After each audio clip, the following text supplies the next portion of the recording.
Hey everyone, welcome back. Today, we're diving into one of Africa's biggest water disputes, the fight between Egypt, Sudan, and Ethiopia over a massive project called the Grand Ethiopian Renaissance Dam, or GERD.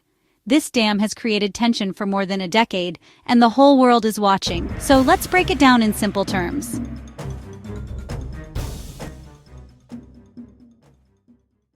The GERD is Africa's largest hydroelectric dam, built by Ethiopia on the Blue Nile River. The Blue Nile starts in Ethiopia and flows north into Sudan and Egypt, joining the White Nile to form the Nile River, which is literally the lifeline of Egypt. Ethiopia built this dam to generate electricity for its people. Over 60% of Ethiopians had no access to power when the project started. The dam could change that, giving energy for homes, industries, and even allowing Ethiopia to sell electricity to neighbors. Now, here's the problem. Egypt depends on the Nile for over 90% of its fresh water. Without the river, Egyptian farming, drinking water, and even its economy could collapse. Egypt fears that if Ethiopia fills the dam's reservoir too quickly, it will drastically reduce the amount of water flowing downstream. Imagine living in a desert country and suddenly your water source is cut. That's Egypt's nightmare. Sudan is in the middle, literally and politically. On one hand, Sudan could benefit from the dam. It could help regulate floods and provide cheap electricity. On the other hand, if Ethiopia controls the flow of water, Sudan also risks shortages or sudden water changes that could damage its farming. So Sudan is cautious, sometimes siding with Egypt, sometimes with Ethiopia.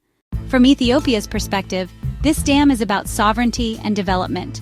Ethiopia says, "The water starts in our country, so why can't we use it? We're not trying to starve Egypt, just to bring light to our homes." And importantly, Ethiopia argues that the dam won't actually reduce water in the long run. It just stores and then releases it. So Ethiopia believes Egypt is overreacting, holding on to old colonial-era water treaties that gave Egypt most of the Nile's rights, while ignoring upstream countries like Ethiopia. Talks between the three countries have been happening for years, but no final deal yet.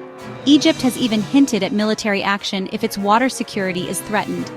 Ethiopia sees that as bullying. Sudan worries about getting caught in the middle.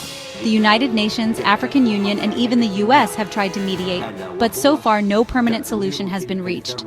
So, is Ethiopia wrong to build the dam? Many would say no. It has every right to use its own resources. But is Egypt wrong to worry? Also no. Water is survival, and the Nile is everything for Egyptians. At the heart of it, this isn't just about a dam. It's about history, survival, and sharing one of the world's most important rivers. What do you think? Should Ethiopia have the final say since the river starts there? Or should Egypt and Sudan get guarantees? Drop your thoughts in the comments, and don't forget to like and subscribe for more global issues explained simply.